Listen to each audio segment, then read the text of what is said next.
Welcome to Fantasy Premier League Vortex Analysis. Game Week 2 is not about chasing last week's points. It is about spotting what could happen next. Some teams are heading into excellent fixtures. Others may look tempting on paper, but the numbers tell a different story. We will start with a quick Game Week review, the points, the minutes, and any role changes worth paying attention to. Then we move into fixture difficulty, looking at the 6 Game Week runs that could create real Fantasy Premier League value, and the ones that deserve caution. After that, we will check the projected goals to see which attacks are most likely to produce chances. Then we turn to clean sheet odds and identify the defenses that have both fixtures and data on their side. And at the end, I will bring everything together into clear transfer priorities for Game Week 2. The goal is simple: spot the opportunity early, before everyone else does. Time to analyze the fallout from Game Week 1. I will audit every player's performance, closing out with the high-level structural data. Anchoring the lineup in goal, Arsenal's Raya went up against Coventry City at home, locking in 6 points. The clean sheet was the main driver behind his score. He is absolutely locked into my starting 11. He held the vice-captaincy just in case. Opening our defensive structure, Williams from Nottingham Forest took on Leeds at home, yielding 2 points. He played secure minutes, but it was a total wipeout at both ends. He stays right where he belongs on the bench. Operating alongside him, Man United's Maguire clashed with Hull City away to secure 1 point. Even with the blank, 0 point for expected goal involvement shows real attacking threat. His metrics make him an easy keep for the squad. Filling the third backline spot, Gabriel representing Arsenal banked 5 points against Coventry City at home. He rewarded our patience with a clean sheet. I am definitely rolling him out from the start again. Providing further rearguard coverage, Tarkowski out of Everton delivered 6 points against Crystal Palace at home. The final score was driven by a clean sheet. There is 0 chance he drops out of my lineup. Moving into the engine room, Chelsea's Palmer confronted Fulham away, generating 13 points. The output was driven by 1 goal, 1 assist, and 3 bonus points. He is absolutely locked into my starting 11. Continuing through the midfield, Fernandes of Man United navigated Hull City away to register 2 points. The blank masks 0.3 for expected goal involvement. The process beat the score. His metrics make him an easy keep for the squad. I also handed him the captain's armband. Our third middle asset, Bumo from Man United, battled Hull City away and accumulated 2 points. The blank masks 0.73 expected goal involvement. The process beat the score. I am definitely rolling him out from the start again. Occupying the 4th midfield slot, Szoboszlai out of Liverpool brought home 8 points against Newcastle away. He produced the goods with 1 goal and 1 bonus point. There is 0 chance he drops out of my lineup. Closing out the midfield picks, Ndiaye playing for Everton logged 9 points against Crystal Palace at home. The attacking return was built on 1 assist and 1 bonus point. He keeps his starting spot without a second thought. Leading the line up top, Chelsea's João Pedro took on Fulham away, bagging 11 points. The output was driven by 1 goal, 1 assist, and 2 bonus points.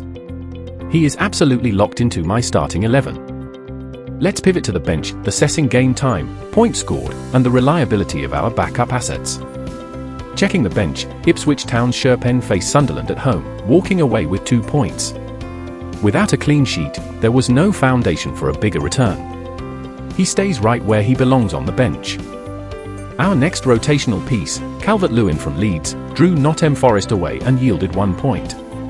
He registered 0.13 expected goal involvement, though actual threat remained marginal. His metrics make him an easy keep for the squad. Occupying the 3rd depth slot, McBurney out of Hull City banked 5 points against Man United at home. His points came courtesy of 1 assist. I am happy to hold my nerve and keep him. Rounding out the reserves, O'Shea for Ipswich Town encountered Sunderland at home, logging 4 points. He played secure minutes, but it was a total wipeout at both ends. Leaving him on the bench is the obvious play. With all 15 players reviewed, here is the short analytical read. The team scored 79 points. Palmer led the squad with 13 points. Captain Fernandes contributed 4 points after the multiplier. I will still judge that call by role, minutes, and opportunity. The main underperformance was Maguire on 1 point. The context was 90 minutes without enough Fantasy Premier League return. My starting midfielders and forwards produce 2.58 expected goals and 1.33 expected assists. That is the attacking process behind the score. The starting goalkeeper and defenders delivered 3 clean sheet returns, with 1 goalkeeper saves. The bench held 12 points, which measures both squad depth and selection efficiency. I have 0.0 million in the bank, with a squad value of 100.0 million. My game week rank was 120,623, useful context, but not a transfer signal on its own. Overall rank stayed at 120,623, so there was no meaningful movement. The score came without a transfer hit. The main lesson is clear: I left meaningful points on the bench, so the selection call needs reviewing. For the next deadline, the model shows no positive 5-game week transfer worth forcing, and I am monitoring the team news around Sherpen. That is the review. Now we move to the fixtures. Over the next 6 game weeks, fixtures are going to shape a lot of transfer decisions, so let's get straight into it. 5 teams stand out with genuinely favourable runs: Man City, Chelsea, Bournemouth, Man United, and Newcastle. Man City top the list with the easiest schedule in the league, averaging 2.8 fixture difficulty. That's the first club I'd actually go and check for a transfer this week. Start with whoever's nailed on for minutes, then let the attacking or defensive numbers confirm the pick. Chelsea are close behind at 3.2. No need to rush here, this is more of a get-ready fixture list than a buy-today one. Hold your transfer, keep the budget flexible, and let the picture sharpen. Then Bournemouth, Man United, and Newcastle round out the top 5, each averaging between 3.2 and 3.2. The fixtures open the door for all 3. Man United in particular gets a nice run, including Ipswich Town at home and Spurs at home, which is worth a look if you're after value rather than the most expensive name on the team sheet. Now the other end of the table. 3 teams face a genuinely tough stretch: Sunderland, Ipswich Town, and Coventry City. Sunderland have it worst, at 4.2 average difficulty. I wouldn't bring in a Newcastle player from this run unless there's a really compelling individual case. Premium assets can survive it, but budget picks need an easier home. Ipswich Town and Coventry City aren't far off, at 4.0 and 3.9.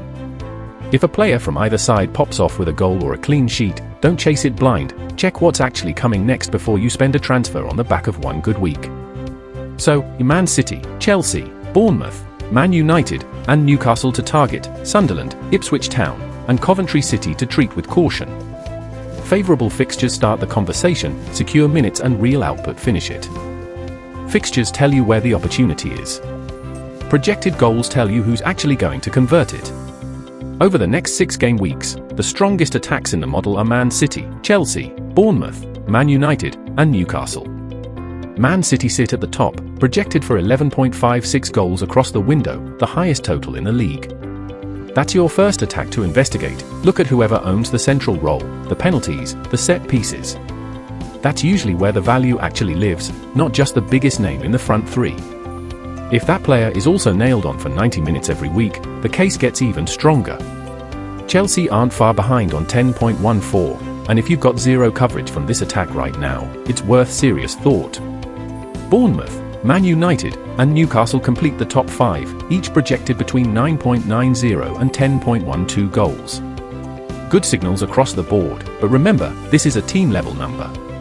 The player who benefits most is whoever's guaranteed minutes and a direct route to goal involvement, not just anyone wearing the shirt. Rotation risk can quietly undo a great team projection, so always check the starting 11 before you check the price tag. On the other side, 3 attacks are projected well below the rest: Sunderland, Ipswich Town, and Coventry City. Sunderland project the lowest, at just 5.75 goals over 6 game weeks. One player can always nick a return, but as a team environment, it's a hard one to prioritize for a fresh transfer. Ipswich Town and Coventry City sit close by. Existing assets there might still be worth holding, but if you're looking to spend a transfer, stronger attacking environments exist elsewhere. Patience usually pays off more than panic selling a player the moment the fixtures turn. Bottom line, Man City, Chelsea, Bournemouth, Man United, and Newcastle to target, Sunderland, Ipswich Town, and Coventry City to avoid. Let the projection narrow your list, then let minutes and role pick the actual player. Good fixtures are one thing, clean sheet probability tells you which defenses are actually likely to cash them in. Pairing the two together is where the sharpest defensive transfers usually come from. The 5 strongest defensive projections over the next 6 game weeks belong to Arsenal, Man City, Bournemouth, Fulham and Brighton. Arsenal lead the way at 41%, the highest in the model. This is the first defense I'd look at. Start with whoever's nailed on to start, then weigh up price, attacking threat, and bonus potential. The biggest name isn't always the best value pick here. A settled backline makes that projection easier to trust than a defense still shuffling its personnel. Man City follow close at 30%. Strong enough that if you already own a starter there, this comfortably supports the hold. Bournemouth, Fulham and Brighton round out the top 5, ranging from 28 to 29%. All solid defensive environments. The order to check is minutes first, clean sheet odds second, then extra upside through saves or attacking returns. A goalkeeper on penalty duty or a centre-back who attacks set pieces can turn a good defensive pick into a genuinely great one. Now the weaker end, Ipswich Town, Hull City and Coventry City have the softest clean sheet outlooks in the league. Ipswich Town sit lowest at just 16%. A cheap defender can still have a role, but purely as a clean sheet pick, the model just doesn't back the move right now. Hull City and Coventry City aren't much better. If you're holding a defender or keeper from either side, I'd want real attacking upside or save potential to justify keeping them in. Don't be afraid to rotate a defensive asset out early if the model keeps pointing the same direction week after week. So, Arsenal, Man City, Bournemouth, Fulham and Brighton to target for defensive returns, Ipswich Town, Hull City and Coventry City to treat with caution. Start with the strongest defensive environment, then let price and role decide the player. Today, we found the teams with the best fixture runs, strongest projected output, and highest clean sheet potential. Tomorrow, we turn that data into player decisions, safe core picks, rank climb options, player traps, captaincy, and the final transfer plan. Subscribe and follow for the next video. Let us make smarter decisions, stay ahead, and climb the ranks.